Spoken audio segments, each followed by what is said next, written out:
Salutare tuturor și bun venit pe canalul meu de YouTube. Numele meu, după cum sper că deja știți, este Dan.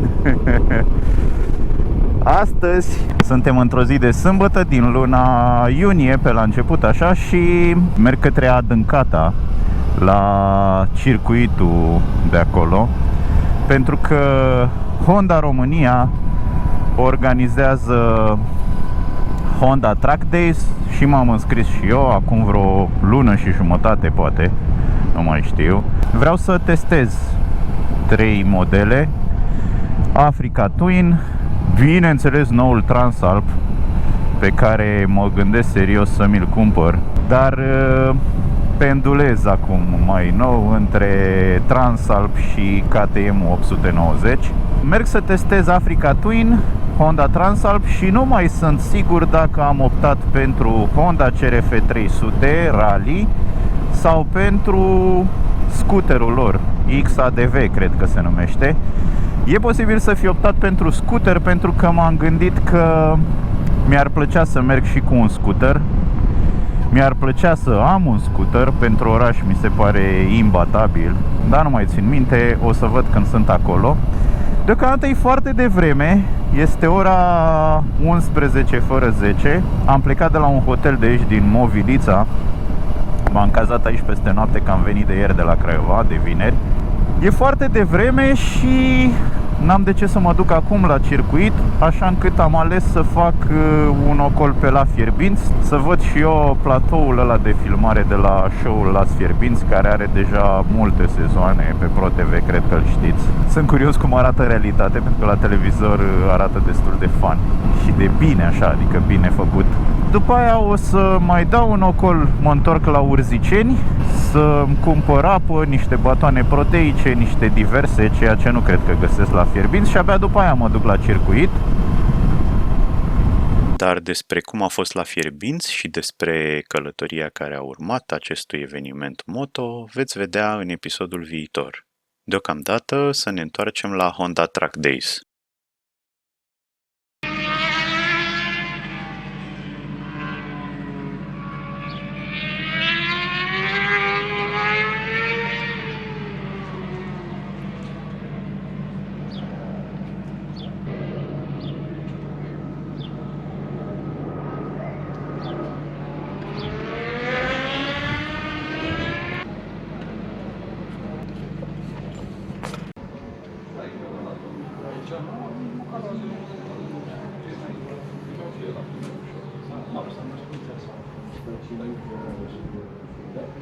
Mi se pare un pic mai potrivit pentru mine, repet. Poți să mergi cu 140 constant pe autostradă. La 900 îți permite. Dacă vrei să mergi cu 150, îți iei de 1-2. Aici, constant, o să fie de. Să nu la 900. Nu, a fost frumos. M-am plimbat la tot Portugal cu un prieten portughez. A fost mișto, dar știi că nu mi-am dat reflexul rău. Sunt bucur.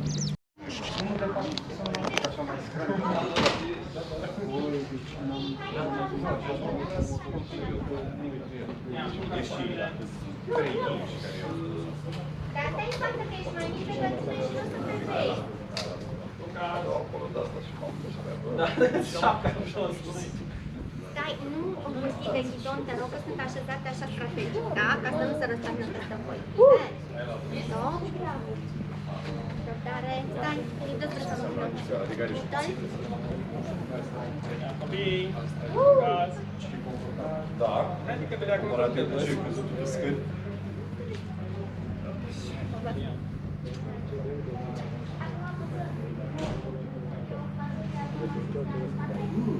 Mai nu vreau.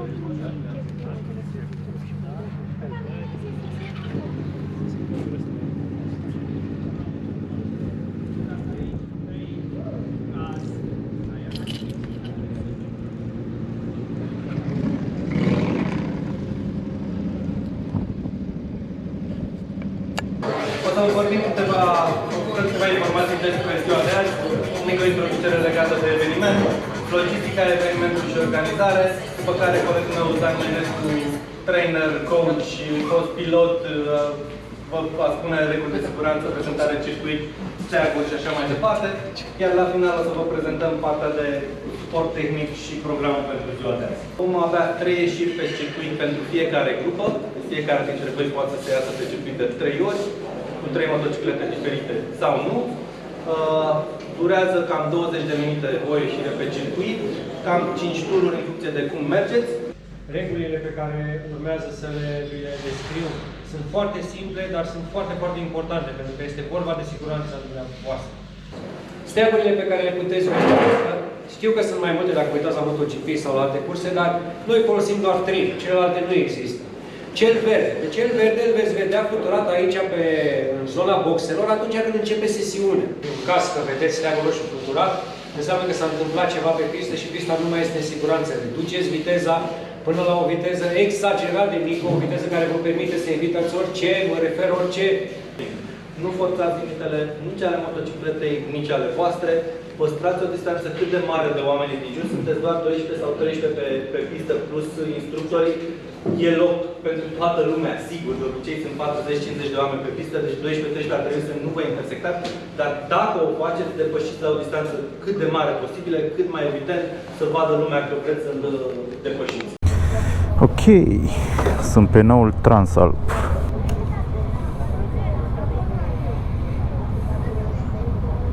În modul sport, perfect. Se aprinde foarte repede display-ul, poziția e super mișto, super mișto. Pe motocicletă. M-am urcat pe ea în showroom. Eram obișnuit cu pornirea de la Vistrom. Asta vreau și eu. Exact. Cea motocicletă. S-a dat mie când te întorci. Da. Sunt două, vânează una dintre ele. Vânează una. Lumea să aleagă. Aha. Uite, are găuri aici.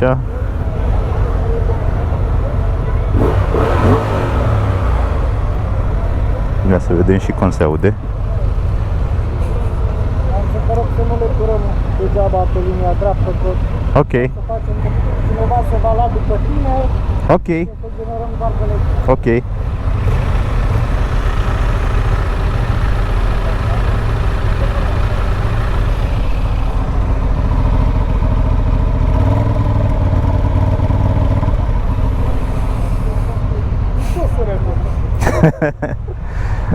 Mă bucur să te cunosc și în persoană, te-am tot văzut pe YouTube. Am fost și la tine la magazin odată. Se simte extraordinar de bine.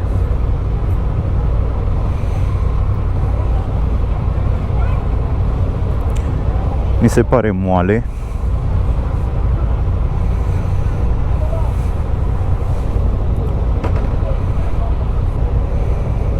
Da, m-aș putea obișnui să fie motocicleta mea.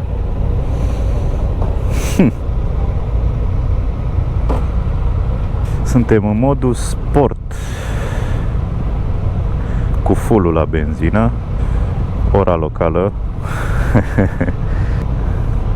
Trip B, 5,5 litri la 100 de kilometri.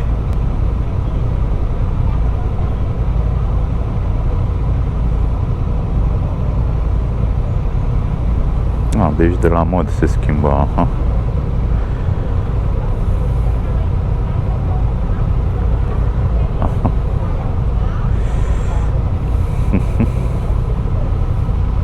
Gata, începem! E foarte, foarte moale ambreiajul, foarte moale. Accelerația foarte responsivă, e adevărat, suntem pe modul sport. Vitezele se schimbă extraordinar de ușor. E prima dată când vin la adâncata pe circuit. Aș vrea să mai vin aici la niște track days cu motocicleta mea. Am mai fost pe circuit la Titiaur și mi-a plăcut extraordinar. Foarte mișto. Deci senzația e foarte mișto pe motocicleta asta. Foarte, foarte mișto. Se apleacă ușor de tot. În a patra era mai bine să fiu în a treia, dar văd că foarte bine se accelerează și de aici. Schimbăm aici a treia.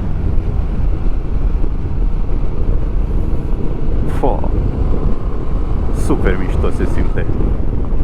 Super mișto. E extraordinar.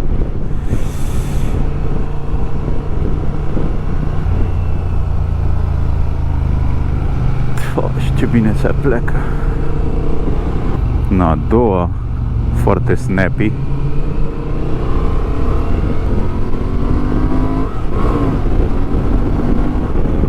Accelerează extraordinar de bine motocicleta. Extraordinar de bine. Frânare pe curbă foarte bine. Și hai să vedem pe linie dreaptă accelerația. Mamă, trebuie să te ții bine de ea, băi! Da, băi! Da!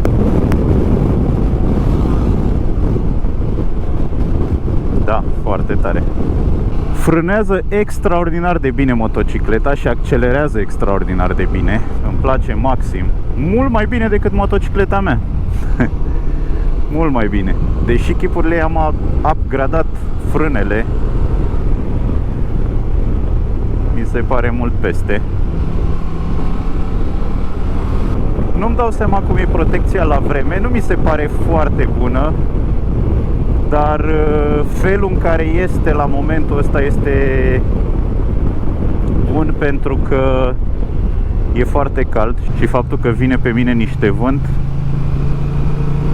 e binevenit. Fantastic, fantastic. Peste Vistrom mult. Nu vibrează deloc. Nu vibrează absolut deloc. Adică, mă rog, foarte puțin. Nu cred că există motocicletă care să nu vibreze deloc. Sau cel puțin eu n-am nimerit. Display-ul este foarte bun, de asemenea, se vede extrem de bine. Și îmi place și sunetul care se aude. Îmi place mult cum se aude. Ia uite.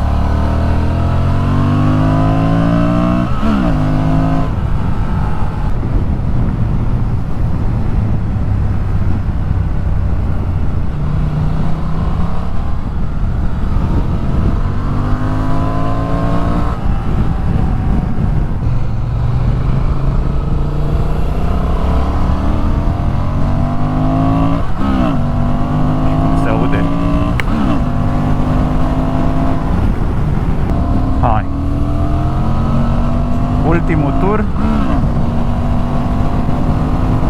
Ultimul tur.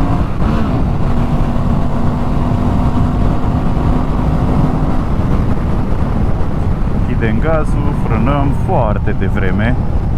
Da, trebuie să ne simțim în siguranță. Băi, băiatule, ce motocicletă, băi! O vreau! O vreau!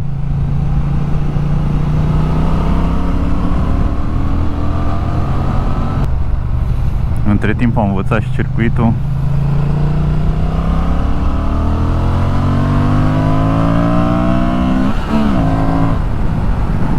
Dar poziția pe motocicletă extraordinar, extraordinar. Se simte ceva vibrație prin footpegs. Aoleu, ce frumusețe de motocicletă. Aoleu, ce minunăție. Aoleu, aoleu.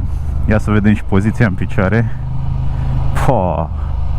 Asta e pentru mine, motocicleta asta. E pentru mine, ia și aici 2 metri de off-road. Minunat. Minunat.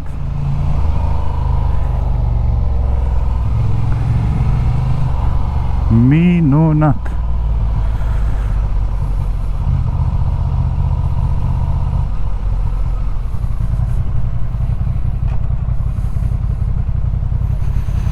O să-ți placă la nebunie.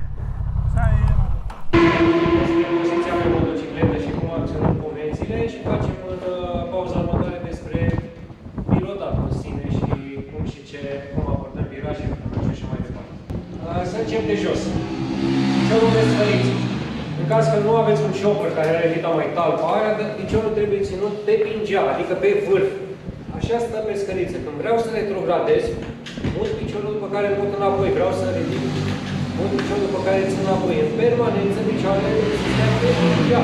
De ce? Pentru că atunci am mai mult control asupra motocicletei. Și dacă doriți să faceți un simplu test, când mergeți pe motocicletă, ridicați-vă în picioare când stați pe pingere, apoi lăsați-vă jos, puneți-vă pe toată talpa sau pe călcâi și ridicați-vă și veți simți o diferență în echilibru pe care îl aveți pe motocicletă. Suntem în 2023, acum toată motocicleta asta, toate unghiurile de aici sunt măsurate și răsmăsurate și calculate. Când au construit inginerii această motocicletă, i-au gândit că efortul este aici, într-un anumit loc. Atunci, încărcările pe suspensie sunt cele corecte. Atunci, motocicleta are geometrie echilibrată și exact cum a făcut constructorul să o aibă când o folosim, așa cum este ea făcută să o folosim. Unii dintre voi am văzut au tendința să stea foarte în față, pentru că au mai multă impresie de, având în vedere că roata față dă direcția, dacă stau mai mult pe față, am un control mai bun asupra direcției. Dar asta nu este neapărat adevărat. Ideea e că în poziția normală de mers, eu trebuie să pot să întind degetele și maneta să vină fix de sus. Dacă este mai sus maneta, ce se poate întâmpla? Eu am gazul full deschis, sau nu full neapărat, dar este deschis și vreau să frânez de urgență. Dacă vin și frânez, așa este ok, dar dacă maneta e mai sus, eu apuc să frânez până să închid gazul de tot. Mai am aici foarte puțin neînchis. Ok, m-am urcat pe Africa Twin. Din prima pot să zic că e mult mai confortabilă. Mă simt extraordinar de bine pe ea. Poziția e mult mai mișto.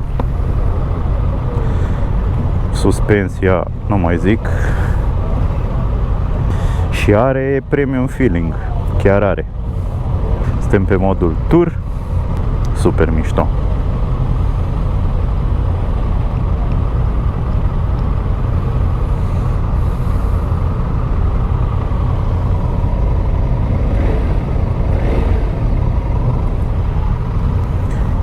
Mamă, ce jos e frâna de picior.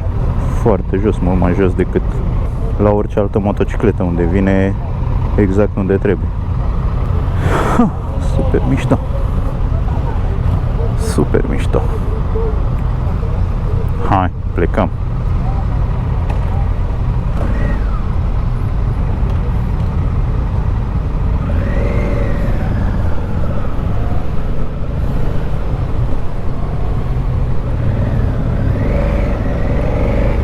Deci asta accelerează și mai bine. Se simte ca fiind mult mai puternică. Frână de motor foarte mișto. Cealaltă n-avea așa bună frână de motor. Foarte tare. Se simte mult mai bine decât cealaltă, decât Transalpul. Frânează mult mai bine. Mult mai bine. Se apleacă mult mai bine. Da.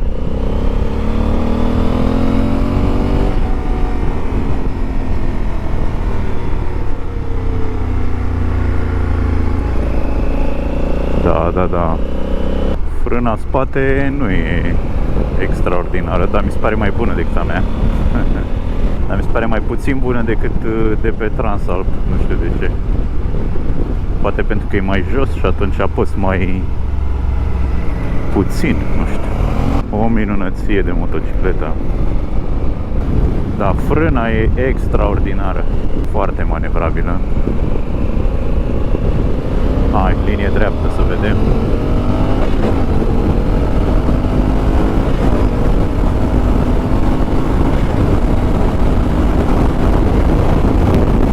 Am ajuns la 188 din ce am putut să văd.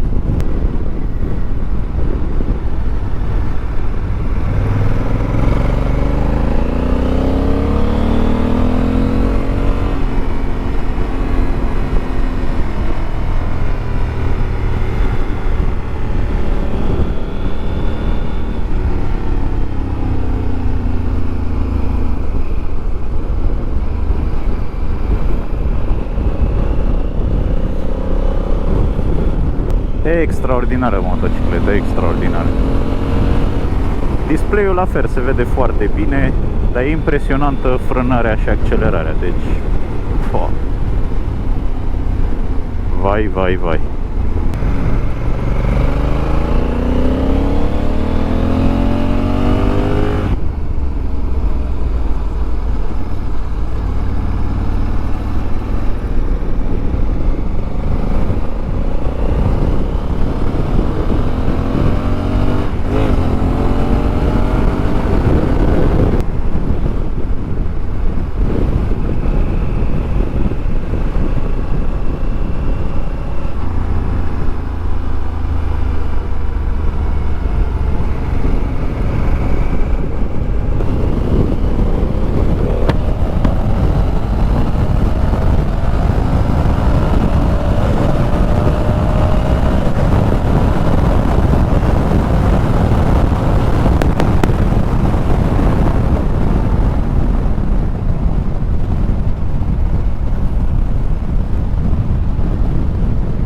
de cioară, aoleu! Mamă, ce-mi place, e incredibil cât de mult îmi place.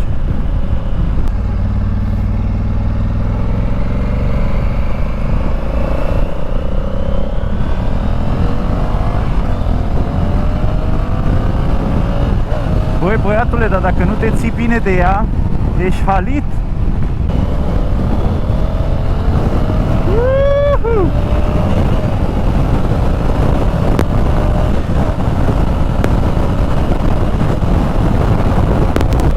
O minunăție, vai de capul meu. Nici n-am putut să zic nimic altceva. M-am concentrat pe mersul pe circuit și pe cum se simte motocicleta, dar da, merită toți banii. Oricât ar costa, merită toți banii. Dar se simte diferența între ea și 750 din multe puncte de vedere. Poziția e mult mai bună, accelerarea, frânarea sunt mult mai bune, pare mai manevrabilă. Și sentimentul ăsta de premium îl ai când te urci pe ea și când, nu știu, când interacționezi un pic. Și sunt întrebat cum facem. Stau drept pe ea când virez, fac hang-on ca la curse pe asfalt sau fac cross care împing motocicleta și o stau drept. Pentru stradă niciuna dintre astea nu este o tehnică. Alea sunt tehnici de curse. Noi pe stradă trebuie să mergem normal. Dacă eu iau un viraj cum ea asta, eu mă înclin cu ea, cât se înclină ea, nu ies de pe șal stânga în dreapta, nu mă aplec în față, că nu mai văd în oglinzi. Eu trebuie să stau în poziția în care motocicleta a fost făcută, deci stau în poziția aia. Ce fac? Am punctat puțin gazul, virajul continuă să se depuneze. Doar în momentul în care pot să văd ieșirea, pot să văd unde mă duc și nu mai e nevoie să întreb motocicleta, atunci accelerez. Știu că e o plăcere nebună să ieși, accelerăm la ieșirea dintr-un viraj, că și mie îmi place asta foarte mult și majorității motociclistilor le place. Dar să o facem controlat, să o facem atunci când vedem ieșirea. Pe mine mă interesează frânările de urgență. Pe ce facem la o frânare de urgență? Că la o frânare de urgență mă urc cu toată motocicleta pe roata față. Ce mai face roata spate când ea teoretic e ori abia mai are de rențul ăsta ridicat în aer? Eu frânez cât de tare pot, eu vreau să reduc viteza în cel mai scurt timp și spațiu posibil. Și atunci frânez cât de tare pot. Ce fac atunci? 100% frână față. Frâna față este cheia între un motociclist bun cu experiență și unul cu mai puțin experiență. Cum dozează frâna față, cum frânează, că știe cât de tare să frâneze în funcție de cât de înclinat e. Ideea e să folosești în ture mari. Că dacă schimbă pe la un minim 6.000 de ture cu el fix și pe ture mari, full gaz, clank, clank, clank. Da, mai trebuie să mai umblu la gaz când... Tu doar tragi de gaz apa. Tragi gazul și dai un pic shifter în sus, tot să meargă. Aha. Gaz. Ok. Gaz, totul în gaz. Aha. Iar când dai în jos, iei mâna din gaz și clank. Trebuie să mai tragi ambreiajul. Asta e toată șmecheria.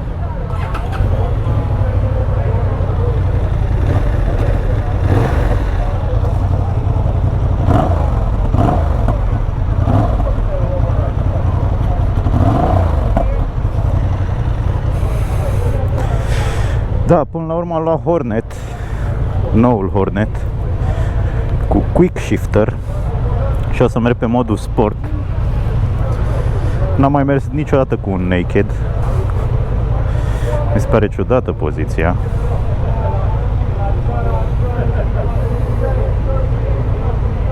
Am mers numai pe motociclete de aventură, de adventure.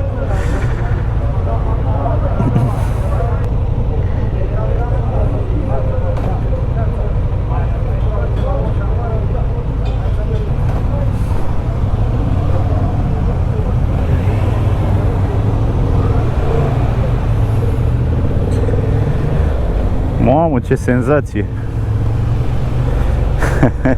Parcă sunt pe o bicicletă. Cum e? Parcă sunt pe bicicletă, incredibil. Hornet are motorbike, cu siguranță îl știți.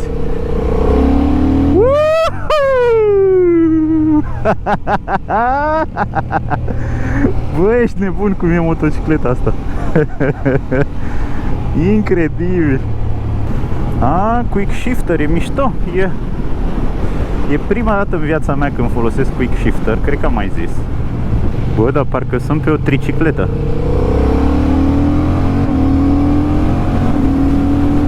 Incredibil ce mișto e cu quick shifter.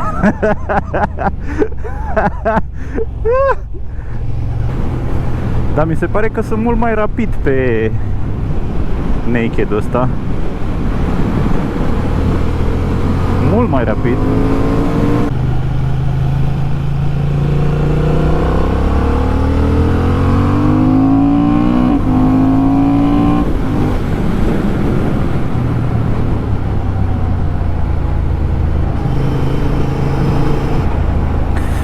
Mi-a bătut un pic inima la șicana asta.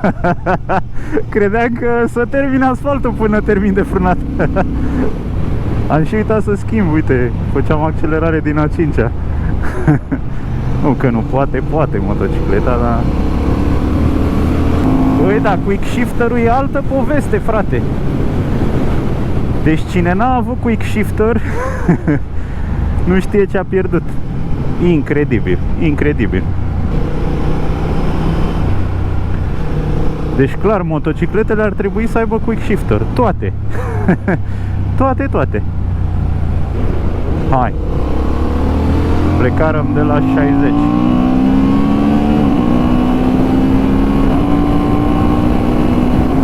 Mamă, mă zboară de pe ea, mă zboară!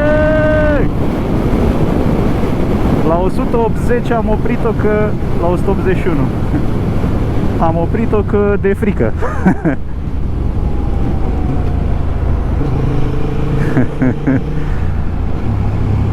Da, cu totul altceva. Motociclismul este diferit cu un naked.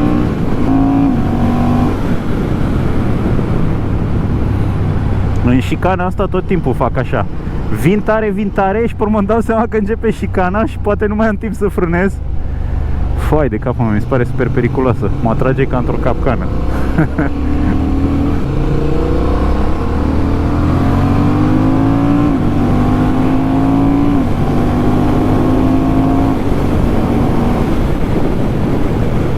Aici am ajuns la 150, 147 în virajul ăsta. Foarte tare, foarte tare, foarte tare!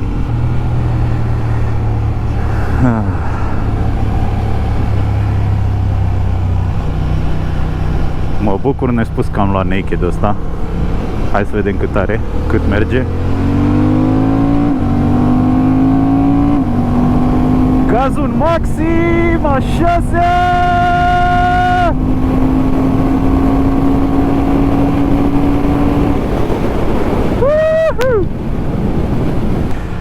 Deci e foarte confortabilă motocicleta,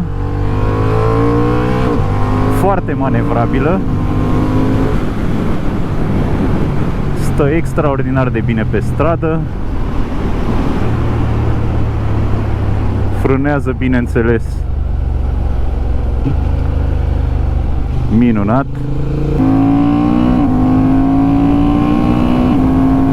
Din păcate, ultima tură!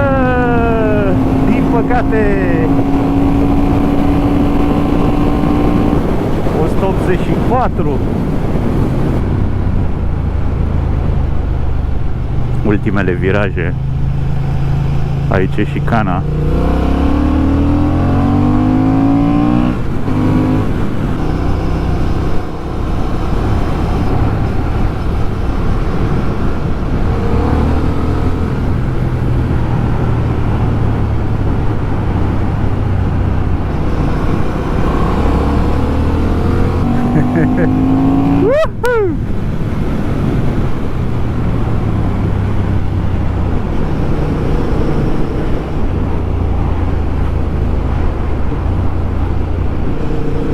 Da, s-a terminat ziua de teste pe circuit.